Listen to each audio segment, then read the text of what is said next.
You're listening to Honey, We Made a Disney Podcast.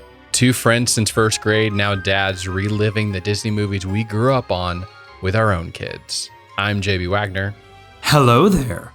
I'm Eddie Ferguson, and the force is strong with this episode as we review Obi-Wan Kenobi. But first, J.B., how are you and the family? We're mostly doing good. I got a few weird text message. You did. Photos. You got some image. You got some photos, and already people are like, "Where's this headed? This is going to be awkward." I love that I was the expert you consulted on this. Well, Eddie, you are the outdoorsman. You are the national parks. You've got the national parks all over your wall behind you right now. You are Ranger Eddie. Yes. You've started your own city created a park. And done the whole thing. So of course you were the first person that I wanted to reach out to when my daughter had weird lumps on her arm that looked like maybe it was poison ivy potentially or poison something. I had to reach out. Well, and I also have great amount of experience with poison ivy. I have a severe allergy to poison ivy. That's right. I've been sent to the ER Wow. twice in my life because of poison ivy. And I also remember... And did you still go out into the woods? I still go out into the woods. Do you remember when the first time I visited you in California, the three of us went to Disneyland for the day? I had poison ivy starting on my hand. That's right. I forgot about that. And I was freaking out because I was convinced this was going to blow up and be the worst thing. And Esther, love you, Esther, gave me a whole bunch of essential oils that just knocked that sucker out. Wow. And ever since then, that is my go-to thing. Go-to. If I'm convinced that I am going to get that, a little bit of frankincense, a little bit of lavender, boom, clear that sucker right up. So thank you, Esther. I remember we stopped on the way. We were driving to the park and you're like, I have to get something for this on my arm. It dawned I'm on not me. Be able to Yeah. function. No. Yes. Yeah. So Yeah. we're not so a little lump showed up on her arm and we thought it kind of looked a little bit like something maybe was glistening on it and it was kind of feeling weird. We just kind of monitor it, but then she had two more pop up, one on the back of her neck and one on the arm. And so far, none of it has done. And the first one has gone down now. She doesn't really seem like it itches her. So it's been weird. It's probably not poison ivy. It's the thing that we weren't planning on when we bought a house with a yard. The fact that your skin just reacts to stuff. Yeah. And we've been here since, it makes sense. This is our first summer here, first spring that we've been through and now summer. But we weren't totally prepared for that. And it caught us both off guard a little bit. I've had more experience with it growing up in Indiana and being running through all the creeks and woods and all that kind of stuff. But yeah, it was kind of do we need to take her somewhere? Do we just monitor this? And that's where I was like, let me ask Eddie. I know Eddie will give us a better indication versus WebMD, which will tell us that she's dying in front of our faces. Well, I'm glad you guys do the same thing as us, where inevitably Sarah notices something that I didn't notice and was like, Look at this. What is this? And we take pictures and we send it around to everybody that we think might have some input on this. Who's your go-to? Well, her brother's the doctor. So that makes sense. He's kind of the first one where it's like, hey, Uncle Josh, what do you think? Yeah. And then now that we're here in Costa Rica, our next door neighbor is actually a doctor. And so we go to him a lot too, where it's like, what do you think about this? He's like, you need to do this, this, and this. And then boom, it works. So that's funny. So I hope she feels better. Yeah, she's doing good. It hasn't fazed her whatsoever, other than when we show it to her, then she kind of gets that oh no, the kind of the fake oh no, what's happening to my, I don't know, am I supposed to be mad right now? But that she's never really that hurt. But so it has been 2 weeks since we last released an episode. Sorry, everybody, for that. And in that time, we've got a few for us, big things that have happened. I feel like you need to take this first one, Eddie. This first big news. I know. So Yeah. I'm confused by this story a little bit, and I even looked it up a little bit. And so the story that is going around is that John Williams, the epic composer, is seemingly retiring after Indiana Jones 5. Because it's not like 100% that that's what he said. So what he said to the Associated Press was, at the moment, I'm working on Indiana Jones 5, which Harrison Ford, who's quite a bit younger than I am, I think has announced will be his last film, is what Williams told the Associated Press. So I thought, if Harrison can do it, then perhaps I can also. But he added, I don't want to be seen as a categorically eliminating any activity. I can't play tennis, but I like to be able to believe that maybe one day I will. There's so much happening here. Some levels to this. What is your interpretation of what he's saying?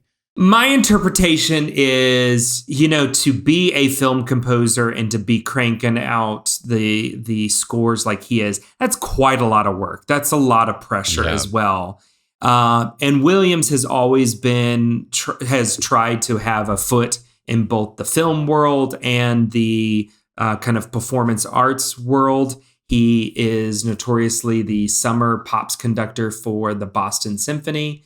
And so my guess is that he is wanting to back away from the rigors of film scoring, and he will probably still write some special pieces and stuff like that here and there, and be a part of the various symphonies around or orchestras around the country that he's had a part with.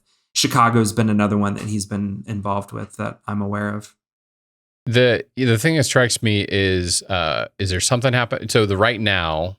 Like, why right now to make that decision? I was actually surprised that he still is kind of doing stuff. He's 90. He's 90 years old. It's actually pretty impressive that he is still somewhat going right now. I don't have any understanding of what all of the levels of what counts as what when you're talking about composer, scorer. I see he was a part of the Obi-Wan Kenobi series where he was called an orchestrator here, but I don't think that's the same thing as composer. But he's part of, I don't know if he's just, it looks like Jurassic World, he's just credited as themes on it. Star Wars Duel of the Fates, that says music original theme. So that must be like they're giving him just credit, even though he didn't make anything new for this. But he's still doing like music consultant for West Side Story. Like we said, the Obi-Wan Kenobi series, I don't know what orchestrator was doing, if he was just like a part of helping the composer. Orchestrator would have been, he would have reorchestrated several different pieces. Some of the songs, yeah. So if the theme originally was predominantly played by, say, the violins, he might reorchestrate it so that the cellos have a more prominent part, even though it's the exact same theme. He's just reorchestrating who in the orchestra is playing what. This is funny. Nerdy. This is funny. He was evidently there was a Kenobi, a Star Wars story short. He's credited for from 2019. Music inspired by. What was that? Do you remember there being a short for this, or is this just when they were trying to do? I wonder if that's what it is. If they were trying to get it up and going. Yeah. Because a Star Wars story, that was Rogue One, a Star Wars story. Okay, gotcha. Solo, a Star Wars story.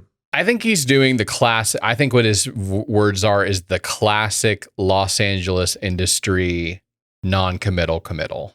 Yeah, let me back off just a little bit.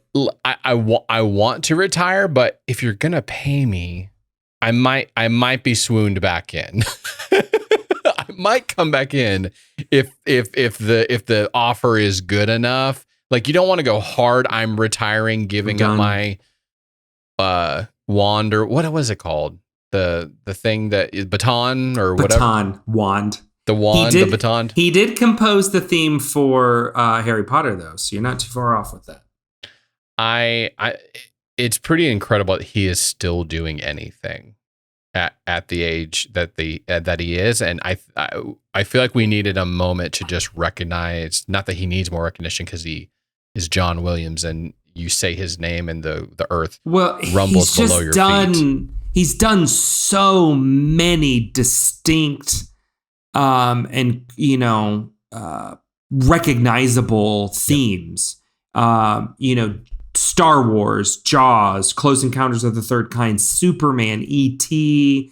He did the Home Alone films. Come on, Yeah. You did Indiana Jones, Jurassic Park, Harry Potter. And those are all, I could hum just a little bit of those themes and you immediately know, that's Indiana Jones. Oh, that's Home Alone. Oh, and you get, that's unique. That's special. Zimmer may be the guy who starts coming up behind him, but even in that, like, he doesn't have the layers of just like immediate culturally recognizable themes like Williams has. Zimmer's got pirates. We hear pirates and we know, boom, that's pirates. But outside of that, I don't know, what else would Zimmer have that would be that? And I love Zimmer. I listen to him a ton, but what else, would be boom? We know that's what that is the score from.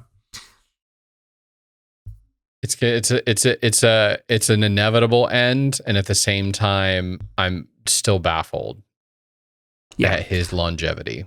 I hope what he does. I really hope we get a few.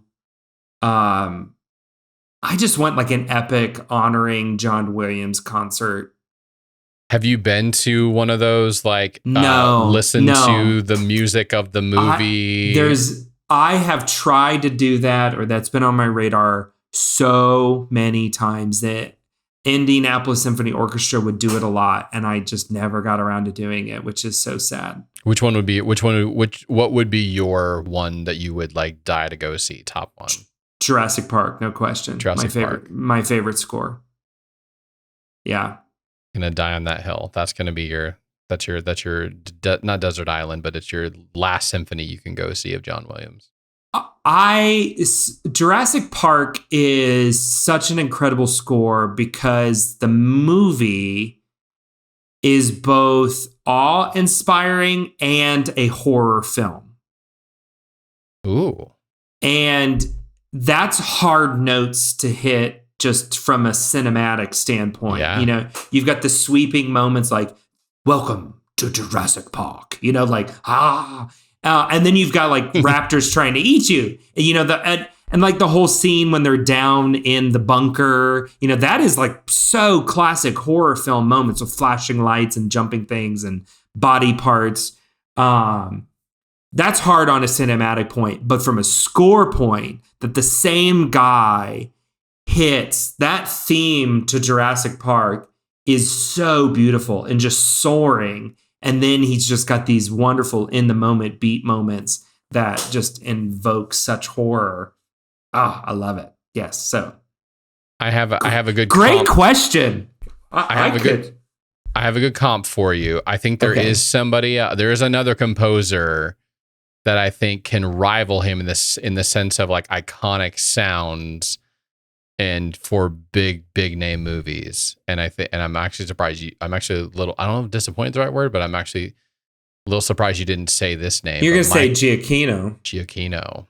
The amount of stuff he's just done on Pixar alone is out. I mean, Up. You could just start there. I'll give you that. Up. Yeah, Up would definitely be, everybody knows that and feels that right away. But I don't know, what else would you know that is immediately Giacchino? I would just say basically all the sounds that he's created for all of these, especially the Pixar films, sure, are so iconic. Each one of them, the sounds of them. No, I'll tell you, I probably listen to Giacchino more than I listen to Williams, just for the pure enjoyment of a film score. And I would say, this is a bit bold. Ooh, I'm ready for it. I think Giacchino is the most flexible. Ooh, that's a good word, flexible.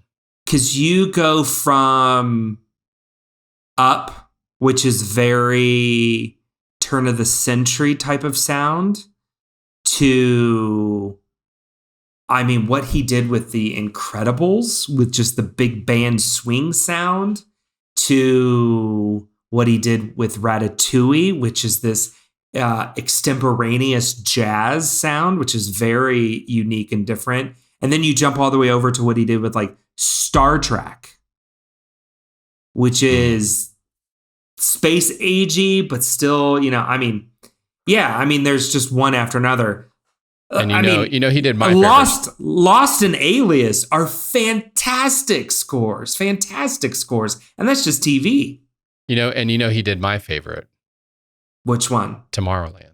He did. I listen to the Tomorrowland theme all the time. It is on one of our playlists. I listen to it all the time. It is a fantastic piece of music. He also redid Space Mountain in Disneyland. Have you listened to that score? No. They had him redo it probably about the same time Tomorrowland came out. And it is a fantastic piece of music. You need to listen to it. Yeah. It's fun. It's just fun. Like if you need just a fun piece of music. If I had to bet on someone who was the successor, I mean, Zimmer obviously, but like Kino, I feel like this is going to be a good battle. Let's see who wins supremacy, because he's been Jordan. He's had his own world. There's been nobody that's come close to touching him. LeBron and Kobe are kind of going neck and neck now. They're fighting for supremacy now.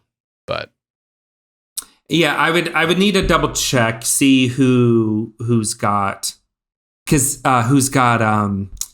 Oscars where that's coming in, because I think Williams is like somewhere around like 10 Oscars. It's insane. It's really insane. But John Williams, we just wanted to spend 15 minutes talking about it. You're not dead, but we're kind of treating you like you've died in this moment. But we couldn't go on without that. Another trailer drop. It feels like this is every week we get a new trailer for some Disney content that's coming out soon. But this one, my wife was so excited, losing her mind. She's been waiting for this. Hocus Pocus 2 trailer just dropped. Was it today? Is that? Yeah. I mean, you texted us because you knew we'd want to know right away. Was I the first? You were the first. So I saw it on Twitter, and it had like a tag, like a timestamp that it was only a minute old, and I didn't even watch it. I just sent it to you immediately because I'm like, you live on Twitter. You must live on Twitter, because this is not the first time this has happened, even this month. Because you've been sending me other things that were like seconds old before I could even Google got it. You were sending it to me. My screen time tells me I'm not on Twitter that much. Okay? But when you are, I'm not always on Twitter. But when I am. It is one of those things though that like I do check it just frequently for short periods of time, just because it's a great way to grab news. But Hocus Pocus, okay, so let's just start with the teaser poster, right? Did you take a good look? This is a fantastic teaser poster. Great poster. I love a good teaser poster.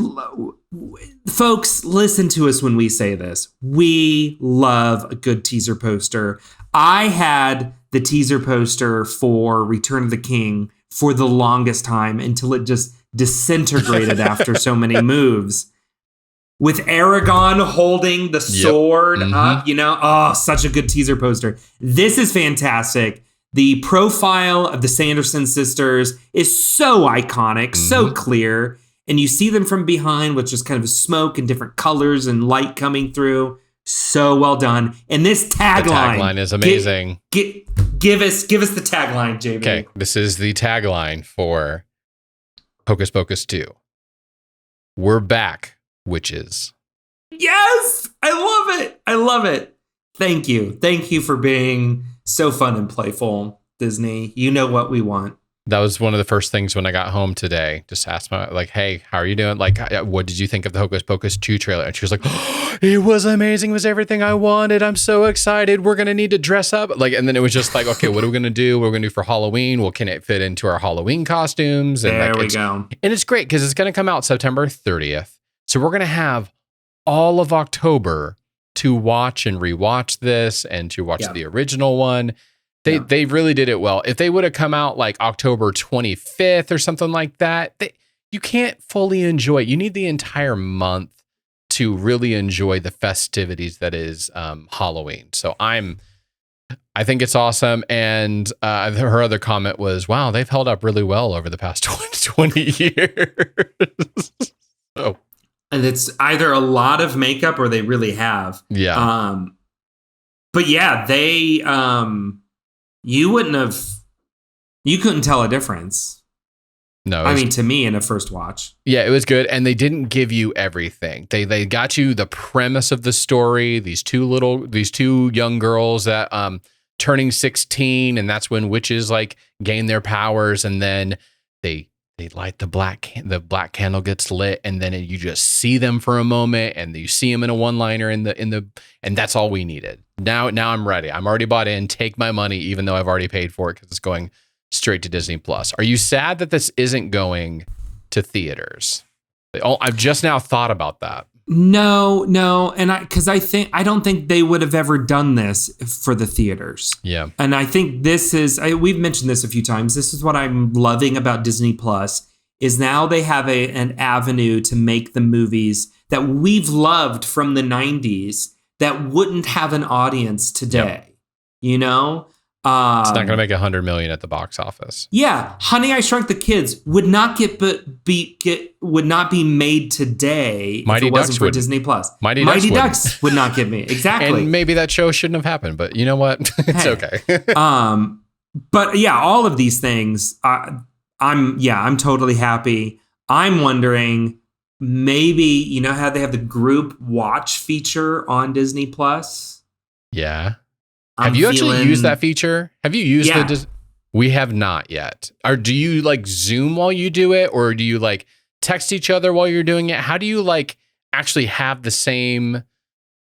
I don't know what I'm trying to use. I'm trying to use my hands right now. Like you got to like, how do we know that we're actually group watching this? Yeah. Well, it's not even just like, how do you know? It's like, how do you actually engage with each other? Like that's supposed to be the fun. Have you seen the new stuff with Apple? Like the new FaceTime watch, and I haven't been able to quite make the thing do what I want to do, but it's probably because I've got an iPhone 8 Plus. It's probably just too old. Maybe it's time to but the new update, what are we on 12 that's coming out this fall? That 14, 15, 16, something 15, like 16, something up there.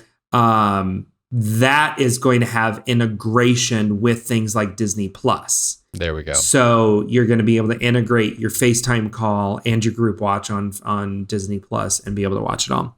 So maybe one of those viewings in the month of October, we can have like a big together Ferguson Waggoner watch party. Since we can't go to Disney World all together yet. We'll settle for that. We'll settle for this. But I was very excited for this. I did, after I sent it to you, actually sit and watch the trailer and was quite happy. So are we. We're happy about it. One more big thing. So I know this isn't Disney related, but Jurassic World. Like hands up, like we know. We get it. This is not, but you know what? We also run this thing. So we can do what we want. So we can do whatever we want to. So I wanted to have this conversation with Eddie about Jurassic World Dominion because this was my Father's Day gift. Sarah let me go to the movies and last minute Father's Day thing. That's also maybe why we had to push the podcast back a week. Sorry. But it worked out well because I texted you, Eddie, what did you think of it? Because I was very, very motivated to know what you thought of it after seeing it myself and having a strong opinion about it. I wanted to find out how you thought about it. And you said you loved it. And your exact words, not looking at my phone right now, were, this might have been the best of the World series. Like, so branch off Jurassic Park series, Jurassic World series. this might have been the best one. And I want you to take a moment to describe why, build the case for it. So you and I have talked about this a lot where, it is so good to go into a movie not knowing much or not hearing other people's opinions because it does impact you. And so I had heard a little bit of rumblings of like, oh, this movie's awful. And I was going to see it no matter what, because I just have always loved the Jurassic Park movies. Like I said, my favorite score. So I just went into not really knowing anything. I enjoyed the kind of globe-trotting feel of it. It did do a lot of that, yeah.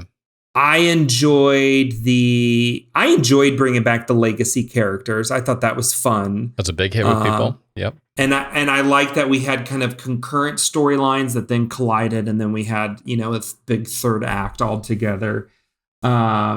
I loved that we brought back Dodson and that he was the villain, the guy all the way from the beginning. And I felt like there was enough like little story beats, like especially as soon as we got to the island of Malta, I think is where that took place. There was a good amount of just suspense and tension. They did a good job of managing the tension, and I felt like I was invested and I wanted to know, I was wanting to go through. Again, it's the best of the worlds, which is not a high bar.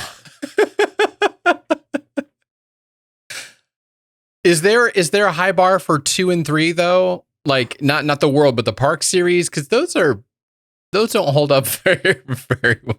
Whoa! Hot take. It's pretty cheesy. It's pretty cheesy. No. The Lost World, Mr. Waggoner. The Lost World is one of the best ever. I love The Lost World. You're gonna die on that mountain. I will say I haven't watched it in a little bit. It is like Jurassic Park and The Lost World just boom comes right in. If Jurassic Park is an A+, like 100%, Lost World is like 98% A+. It's 1A, 1B for you. It is. I absolutely love that. Then we have a steep drop off to 3. And maybe then it's just mostly 3 I'm thinking of that. And then we like fall off the cliff for the World Series. So it's hard to even compare them. Fallen Kingdom was just awful. Garbage. It was garbage. This... And again, now that I've gone, of course now I loved it. So I went and I binged stuff on YouTube. I listened to the movie podcast that I like and their review of it, and they just tore it to shreds. And I'm learning that most people did. So yeah, what's funny about Fallen Kingdom is it was utterly forgettable. I forgot everything that happened to that movie, other than there was some like weird the final whatever version of that final monster dinosaur that they created. I remembered that, and it was kind of in like a house museum, something or another. There's a critical piece that I missed that happened in that film that they just assume you remember, which is the clone girl that I had just completely forgot about, and I was just like, there should have been a bigger up. So Eddie, I just want to blow your mind for a second. Yeah.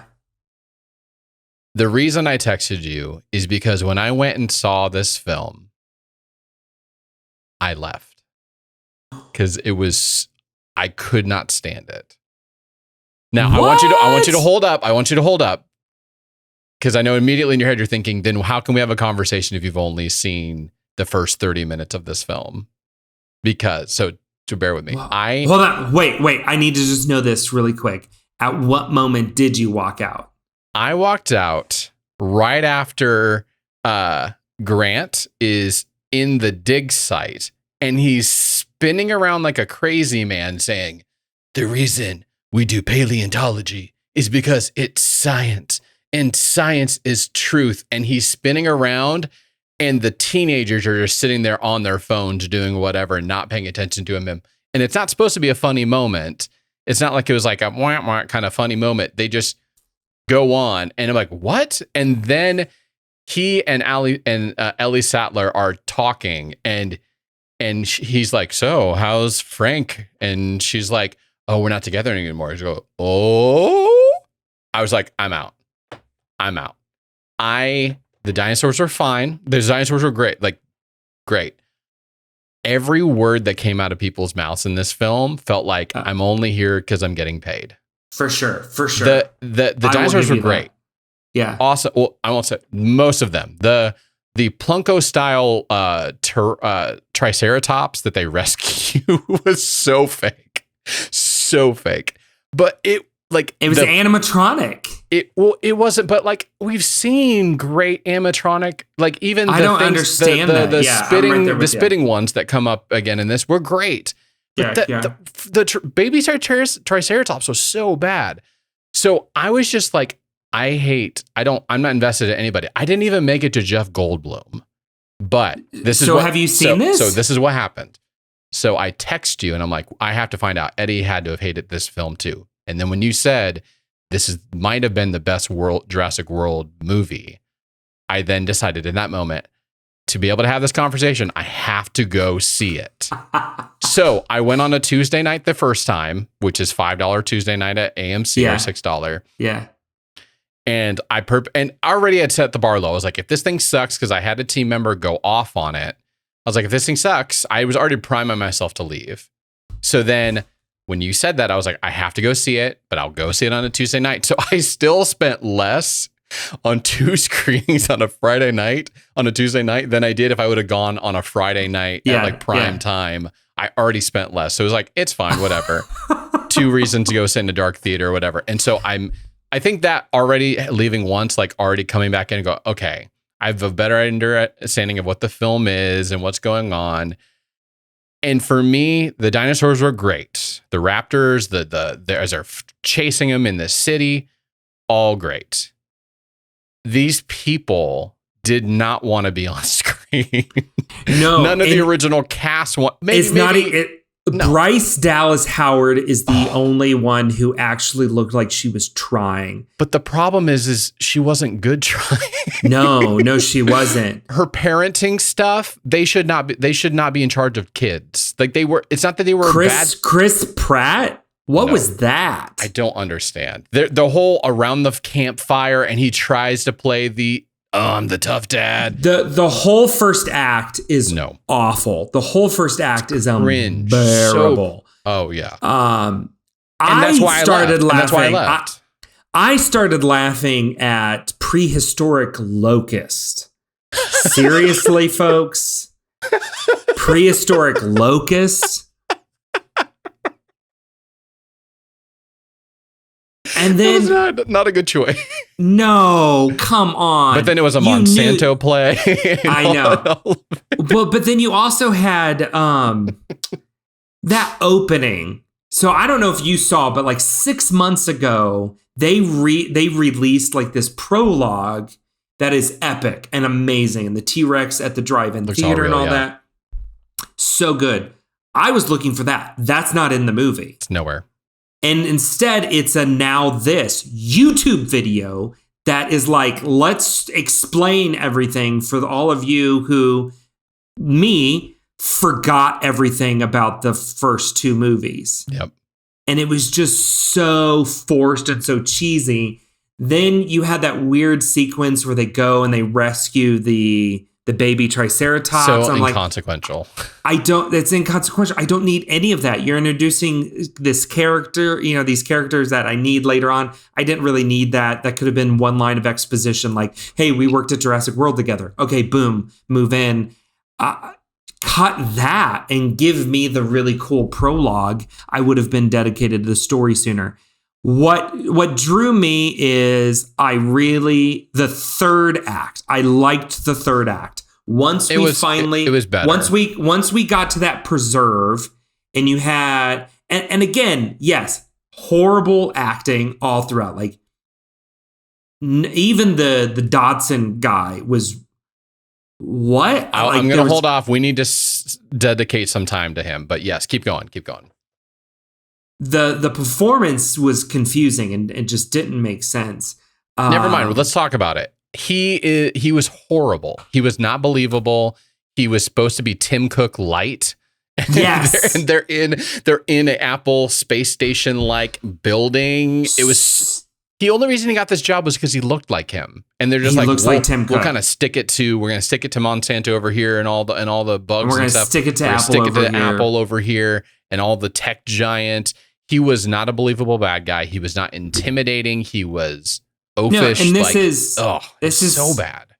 This is what I didn't like about Jurassic World. Kevin Trevorrow is just trying to use this to make a point. He's an indie filmmaker, and they gave him a ton of money to make an indie film.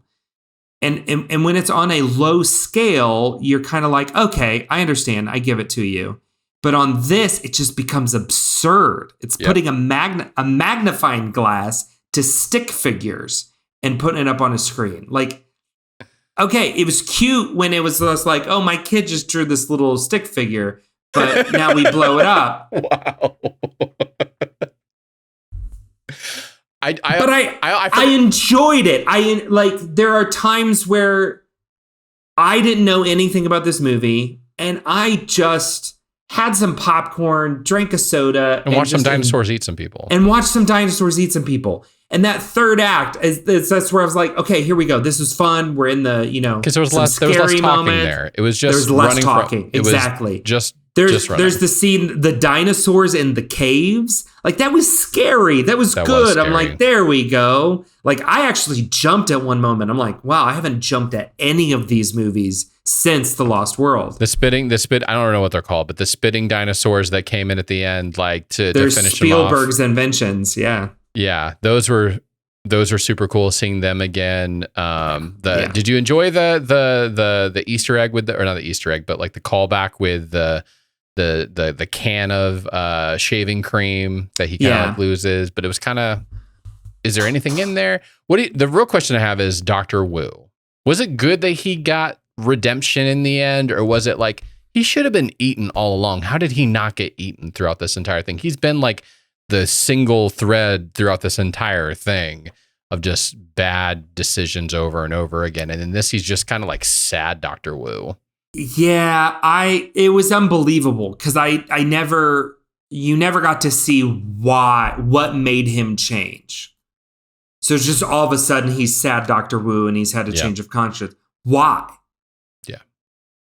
And they tried to give some reason where like it was because of the prehistoric locust.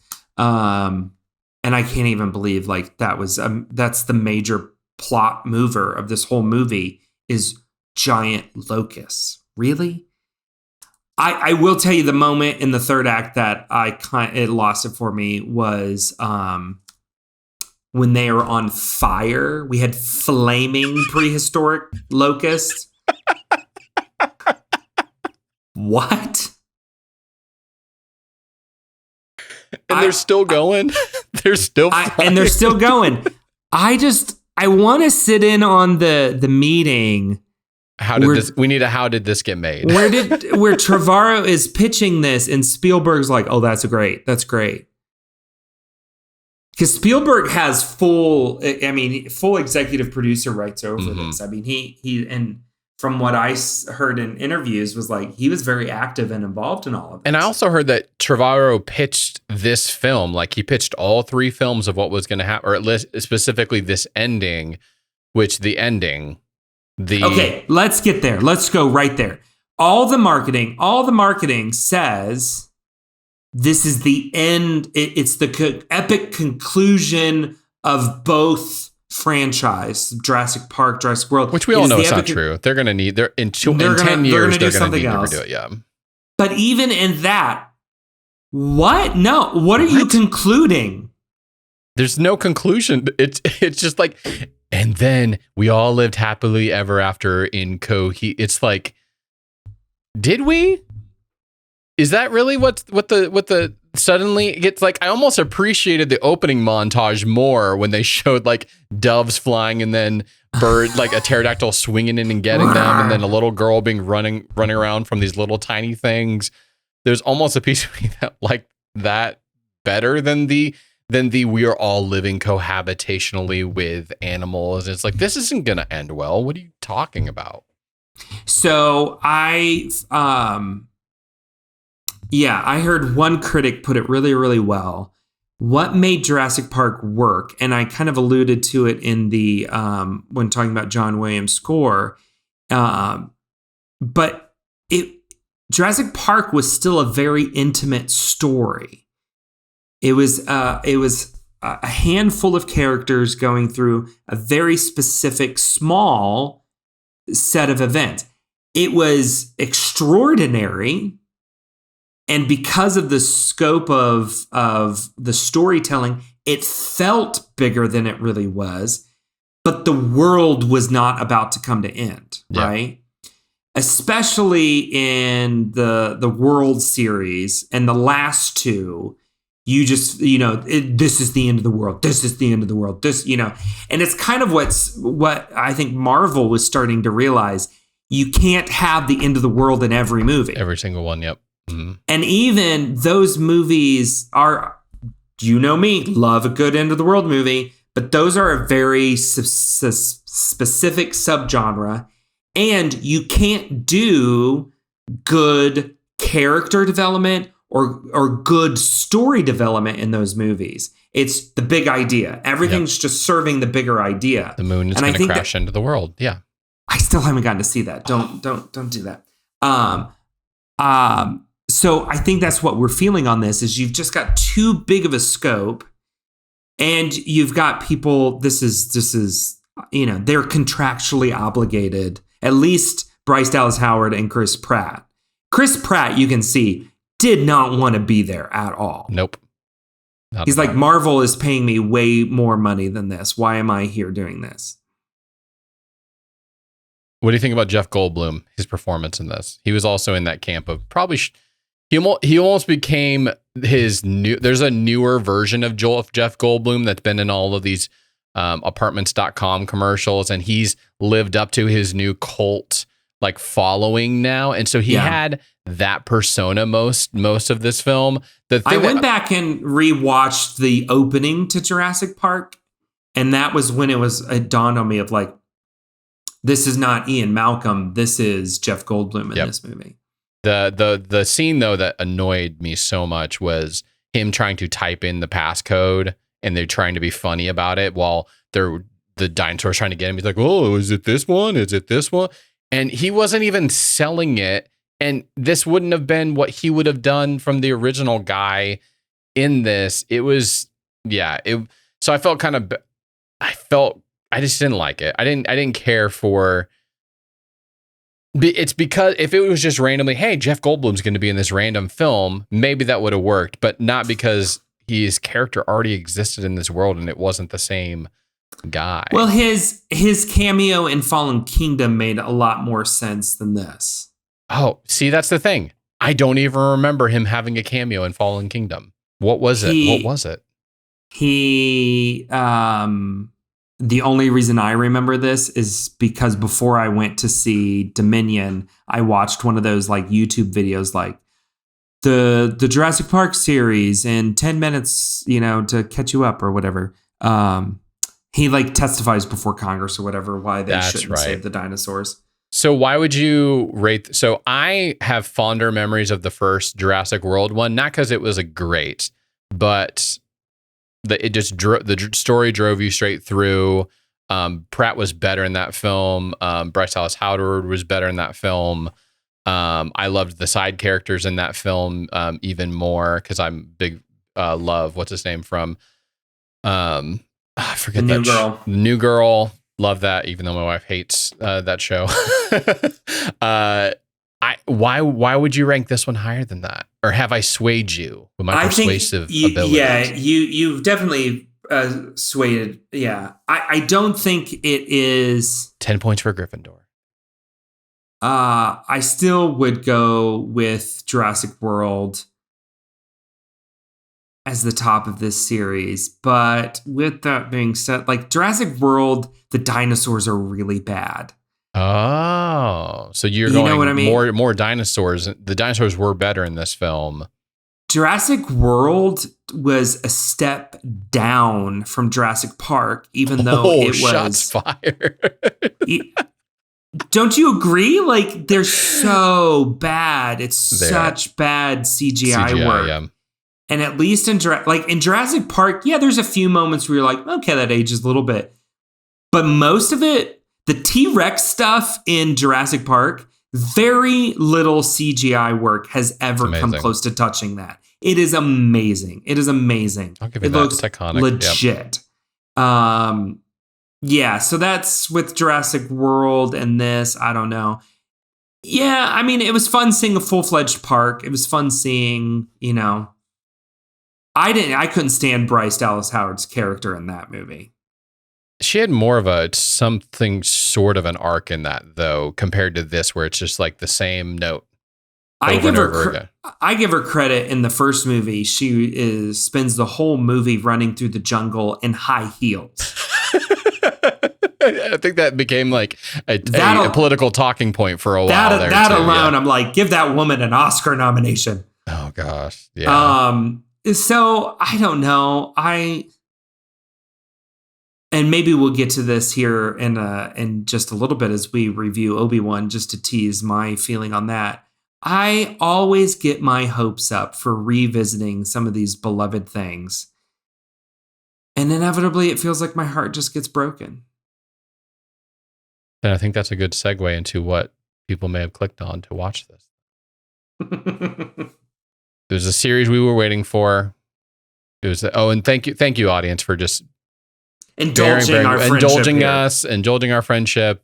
We've spent 45 minutes of this podcast so far talking about so many other things than what you probably wanted to hear about. But thank you, because I just wanted to talk it out. Felt like this would be a good conversation. I'm glad this didn't go into soul territory, although that would have been even better. Just us at odds, and we didn't even get. Are you glad you went back? Are you glad you spent another $5? I'm glad, so then I could have a full conversation with you. There we go. That's the thing. Go. Although we didn't even touch on like how weird the ending of the dinosaur battle was, where he just pushes him into the blades of that. That was anticlimactic, and he kind of got. That whole ending dinosaur thing, all that was, oh crap, we need to have a big dinosaur fight at the end. Okay, let's do this. Okay, yeah, all right. Oh yeah, just do it. Yeah, it'll work. Yeah, no, it didn't work. It was a sign of the entire movie. It was a letdown. But here we are. We were going to take some time and talk about this series, the latest series from Star Wars, which is Obi-Wan. You didn't say the full name. What? You didn't say the full name of the series. The full name of the series is Obi-Wan Kenobi. Oh, it is Obi-Wan Kenobi. That's right. So let me try this again. Do this again. So here we are, finally, to talk about a series we'd been waiting for. We haven't even really touched on it. Normally, we kind of touch on it a little bit as we go, but there's been so much news. We're finally here to talk about the conclusion of the brand new series, Obi-Wan Kenobi. Cue the Disney sound effect.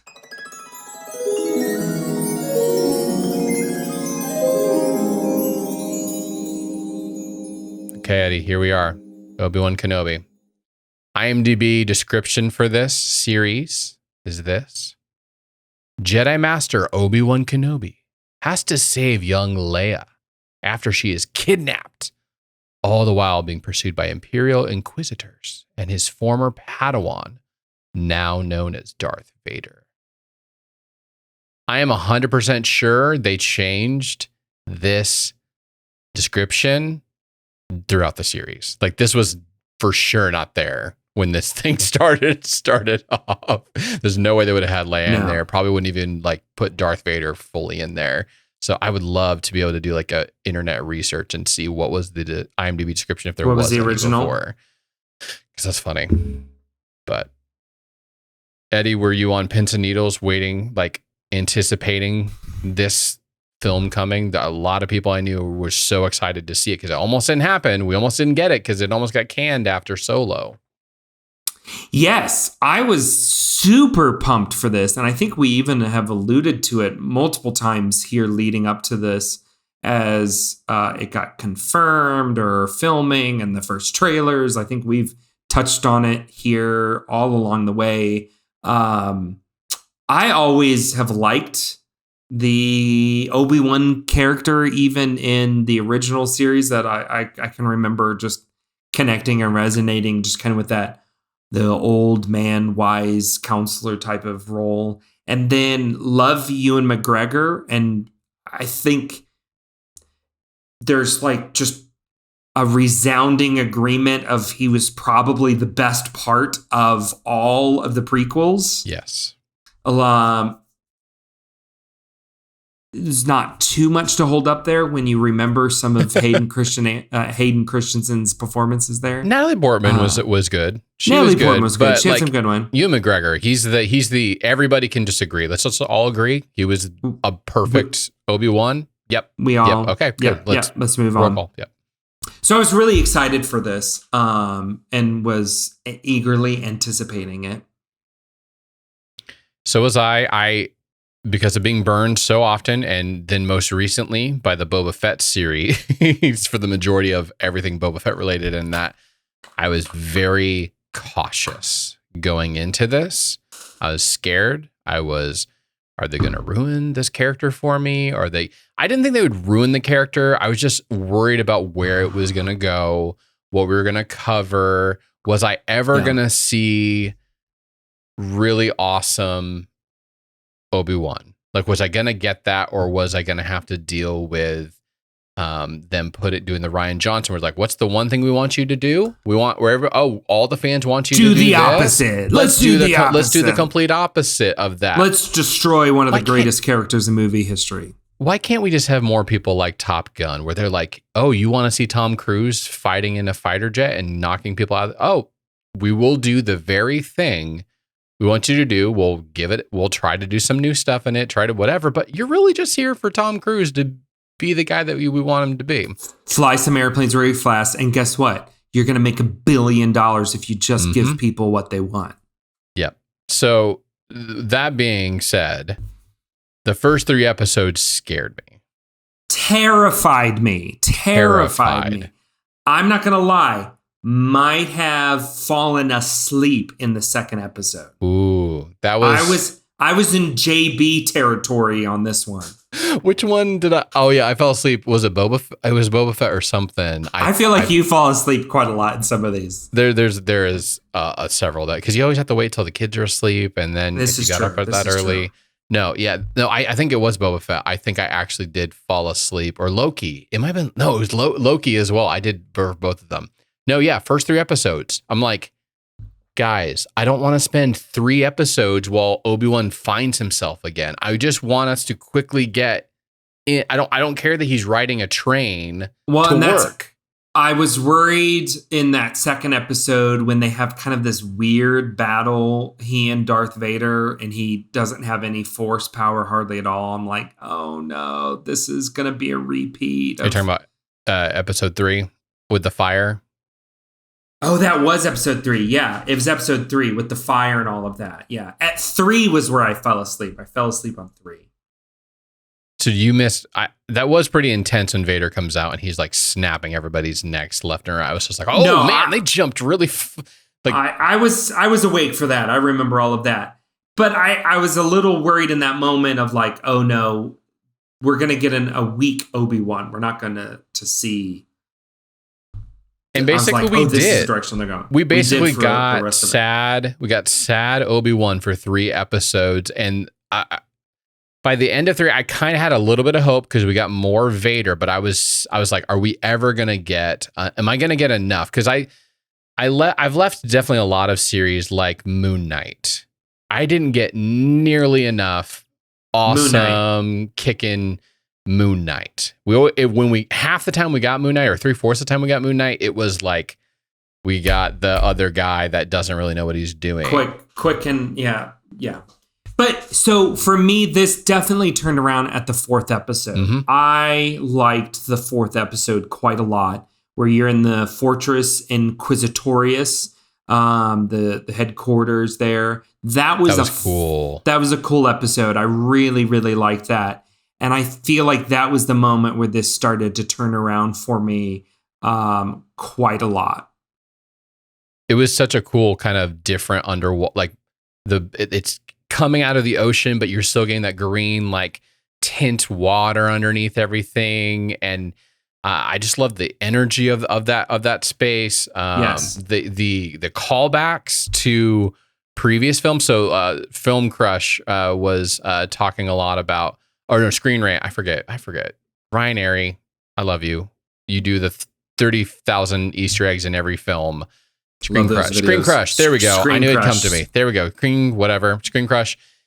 He talked about how each one of these films mirrors the original. All the 6 films, including the prequels and the originals, and how there's like competing. So like even when he's kind of like misdirection using the Force, it mirrors what Obi-Wan does in episode 4. Those are like mirror images of each other. Some of the things that come up were episode 5, and the people are stuck in the bunker, just like they were stuck in the bunker in Hoth. There's a lot of callbacks between several of these films. The fact that they're going to saving Leia again, which we should talk more about, like her. But yes, episode 4, when he like holds the water back and he's had the fight inside that tunnel, I'm like, okay, I finally have hope that we're going to see awesome Obi-Wan.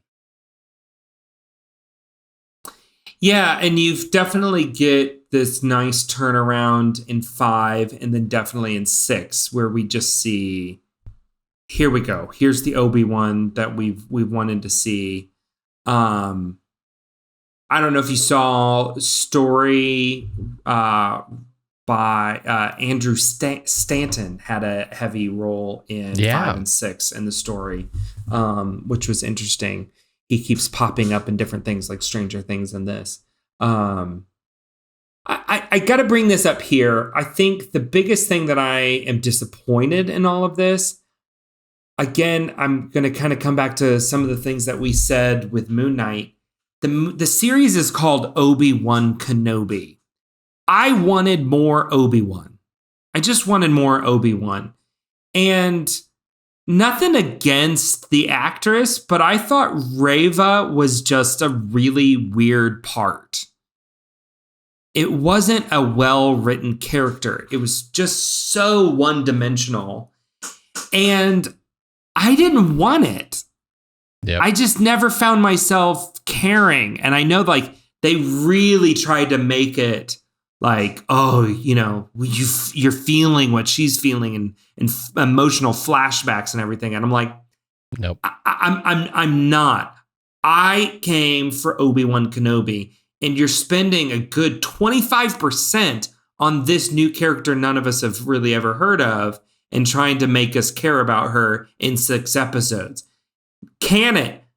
Give me 5 minutes. Give me 5 minutes of Obi-Wan in the desert training with his lightsaber or something like that. Like, that's what I wanted. I don't want this. Did you feel this? It just felt so forced. It felt forced. I 100% agree with you. Episode 1, I was like, she is not a good bad guy. She's supposed to be the bad guy in this film, and she's not.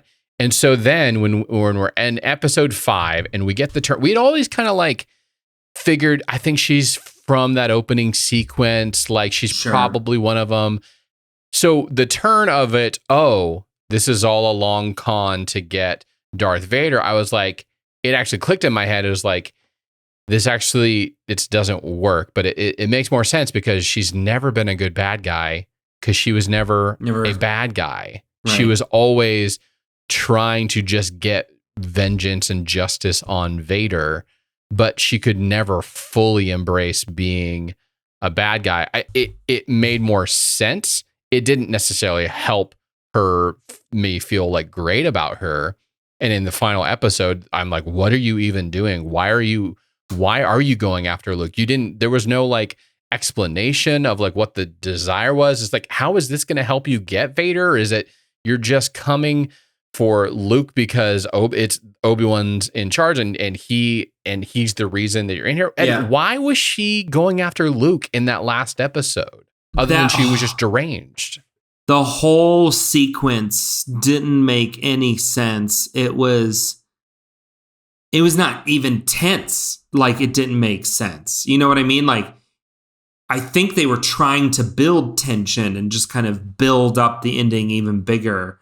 But it was so weird and bizarre that it lost it for me. It dissipated some of the tension that was built. It definitely didn't make much sense at all. I didn't know why she was there. I didn't know what was driving her. Is like, well, if I can't kill Vader, at least I'll kill Obi-Wan, the one thing he's about, because there's no way she can know that this is Vader's child. So, and we still like.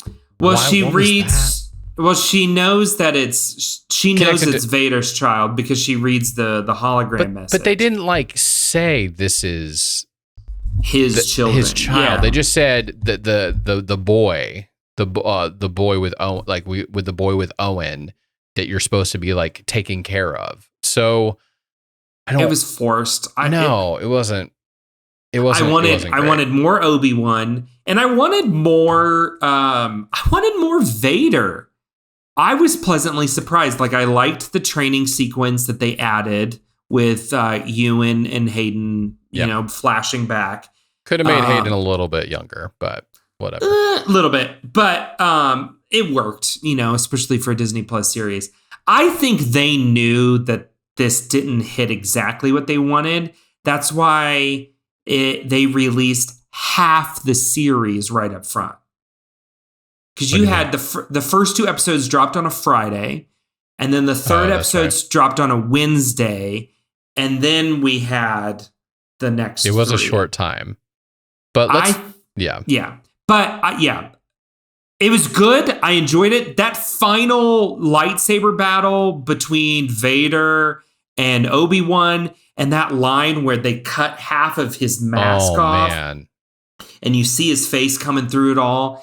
There we go, everybody. That is what I wanted in this series. The blue and the red, goes blue when he's good, and red when he's given himself over. And that line, like, you never failed me. It's like, and now the Obi-Wan just like admit, okay, his friend is completely dead. He's gone now. Mm-hmm. And just his realization, it kind of sets up more of his moody character in the rest of the original in New Hope, trilogy. Yeah, and what he says to, you know, like, I once knew your father, and, you know, this is the man who killed your father. All of those things.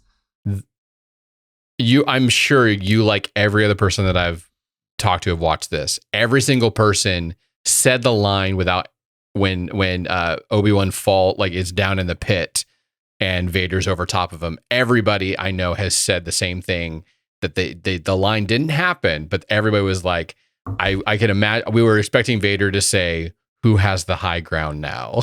Exactly. I was waiting for it.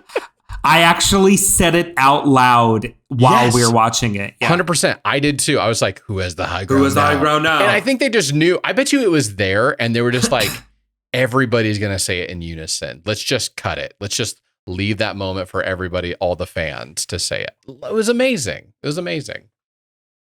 I mean, so the lightsaber battle between the two of them in Revenge of the Sith, still the best.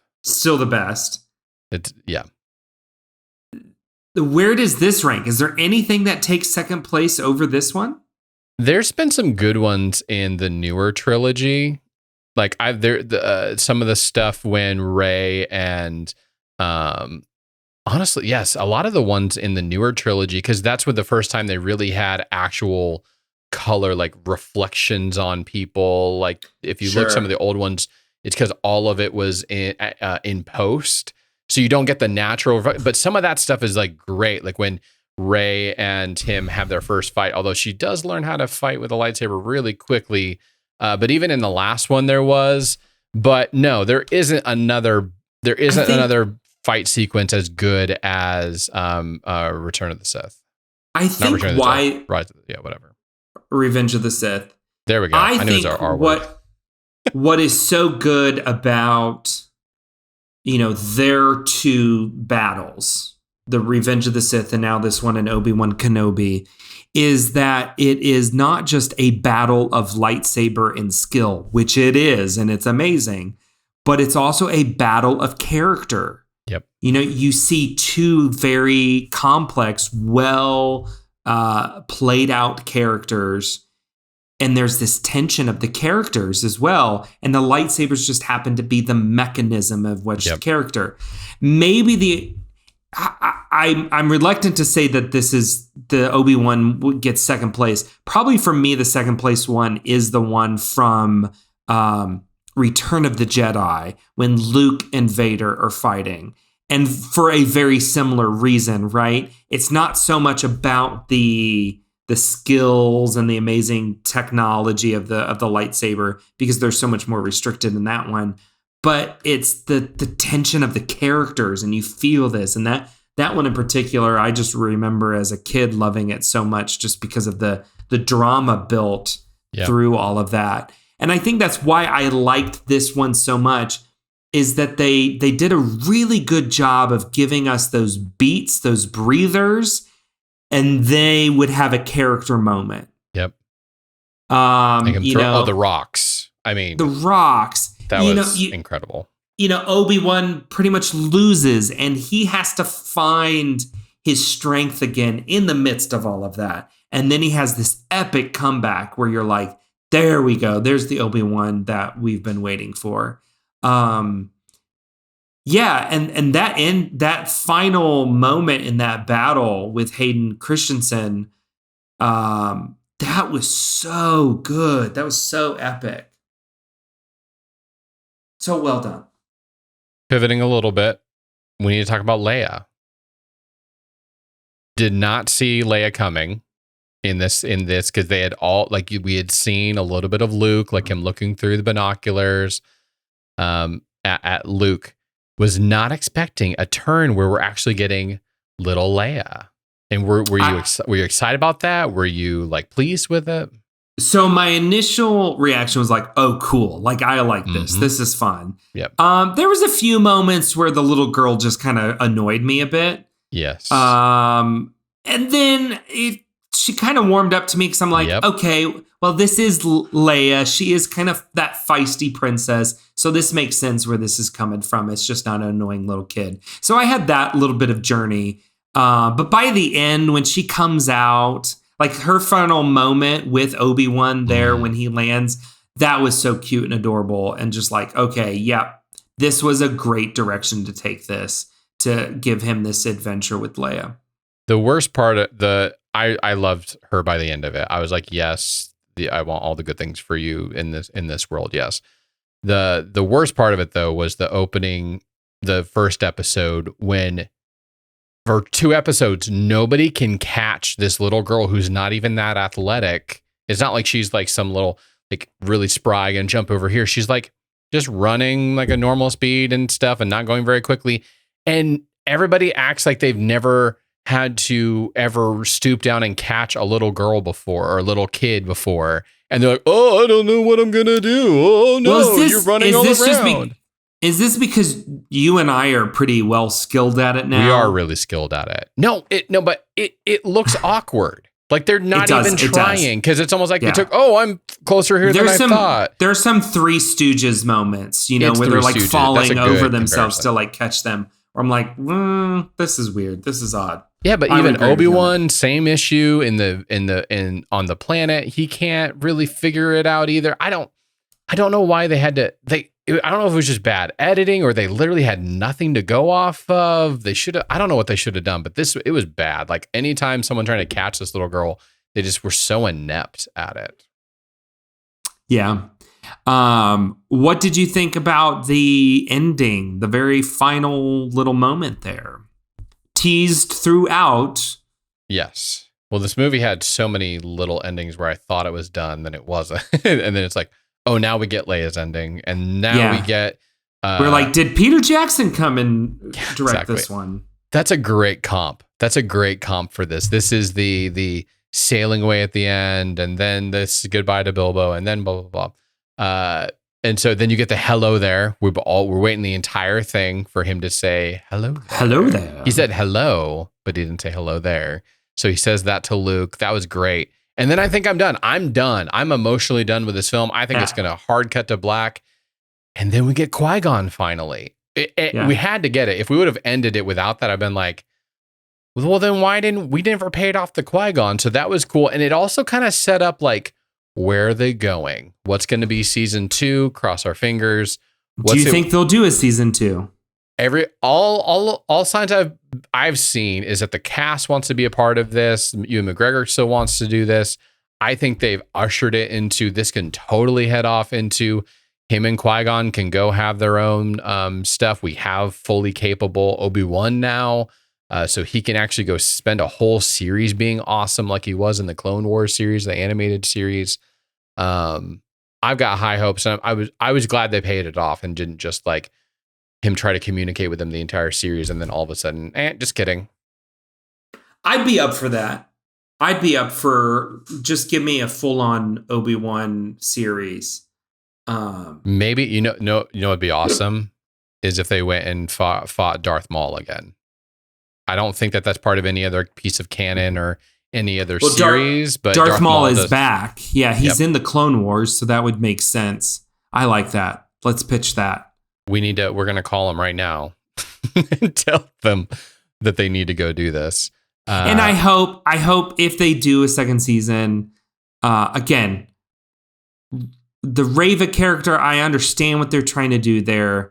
It just, no, that's not what we're signing up for. This is a trip down nostalgia lane, right? It was like you said, can you move over a little bit so I can get back to Darth Vader? And like, it should have been mostly Darth Vader versus Obi-Wan. That should, like, the moment he comes on screen in end of episode 2 and he's alive, then we should have had nobody else. We didn't need anybody else. Whoever is the screenwriter behind Top Gun Maverick needs to give a lesson in Hollywood to everybody else. Like, this is how you introduce new characters. This is how you do sequels. Introduce new characters without taking away from the main character that why we're all coming back for this. 100%. We got to call out anytime there's a West Wing character, we have to call that out, that we are contractually obligated to do that. So we get Jimmy Schmitz here in the West Wing. Love Santos. Team Santos. Team Santos. And then the guy who plays the fake Jedi, Kumai. Nyanji. Kamal Nyanji. Did you like it? Did you like what he did with that? I was really I liked it when he was playing the Khan, the fake Jedi. But then as soon as he turned into like a sincere guy, I was this feels weird. This feels forced. Someone said it didn't feel like Star Wars. It felt like he was playing a bit. And I kind of felt that too, where I was like, this doesn't feel like what I would expect. Like somebody, it was like it was too, I'm having a hard time putting words to it, but it felt like he knew the joke he was playing a joke. And it was like, I want you to, like, the awesome thing about Star Wars is people are bought into the world. Like, they're fully embracing it. And this felt like, I'm going to do a bit in a Star Wars film. I'm going to be a fake Jedi. And I wanted a little bit more like, not serious. Serious isn't the right word, because people are still funny in Star Wars, but they aren't self-aware. That's the word I was looking for. He was too self-aware that he was playing a bit right there. And you're right. He didn't be when he resolved like, oh, I'm actually going to do the right thing. Basically, ever since episode 2, he was kind of like, you're here, I guess. I was shocked that they kept bringing him back. Like, I would have been fine if he was just this kind of almost like cameo moment as the fake Jedi, and then don't bring him back anymore. But there we are. Do we rate these? I can't remember. I always forget. I don't think we do, mostly because we don't put them in our pantheon, but in our giant list of all the movies we're covering right now. Unless you feel really strongly compelled to rank this. I do not. My last word here is this. This was a classic example of I got a little too excited, a little overexcited. and I don't think all of my expectations were met. It was still a really good series, and I was excited for it. I think I will go back and rewatch that final episode. Yes, I need to. That's what I want to go back and watch I want to fully appreciate. I wish I could make I might do that, Eddie. I might make a supercut of this. We just cut out all the Reva and Luke stuff, and let's just watch the back and forth between Luke and Vader. I feel an episode of Edit with JB coming up. It's great. Well, I have revamped it, so if you want to learn how to do editing, I've revamped my YouTube channel. So I know because I subscribe to your YouTube. So you got my new video, my first video, back in the saddle with the crop right over the eye. It was Borg-like. It was great. It was great. So any final words? Any parting wishes you have for Obi-Wan season 1? Obi-Wan Kenobi season 1? Give me a second season. I'm ready for a second season. What was great was some of these series, they don't leave me wanting more. There's been a lot of them that haven't, or I've been like, that was the perfect amount. Like the one we got in Winter Soldier, the one we got in Christmas time. Hawkeye was like, that was the right amount. Okay, I'm good. Yep. I'm moved on. Stay there.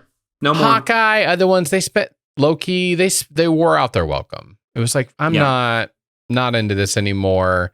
Moon Knight, sad about the ending. I wanted more and they didn't give me. This felt, yes, it was good. It ended on a high note and I want more. I'm not like moving on. Yeah, so. Book of Boba Fett. I don't want any more. Mandalorian, yes, give me more. I want some more Mandalorian. Yes. Mandalorian, that's an outlier. I kind of put Mandalorian because it was like the first thing that they came out with. It is its own. It feels very much like its own thing, which I love. Yeah. And season 3 that's coming out in early next year, or is it end of this year? I forget the time. Early next year. It's going to be March of 23. Man, got a long way. We got a lot of good stuff ahead. A lot of good Star Wars stuff ahead of us.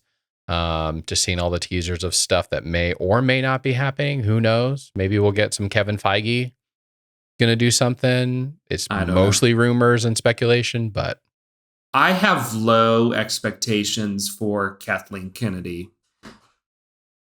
No, this is not a Kathleen Kennedy stan podcast. That is Jon Favreau and Dave Filoni. Now, them on the other hand, this is all love for them here. Just give them the podcast. Whole Lucasfilm organization, just as a birthday present to all of us. Just give it to them. It's in the mail right now. And with that, your life has been forever changed by another episode of Honey, We Made a Disney Podcast. Be sure to subscribe wherever you listen to your other favorite podcast. And while you are there, please leave us a 5-star review. And you know what? Go ahead and share it with your best friend.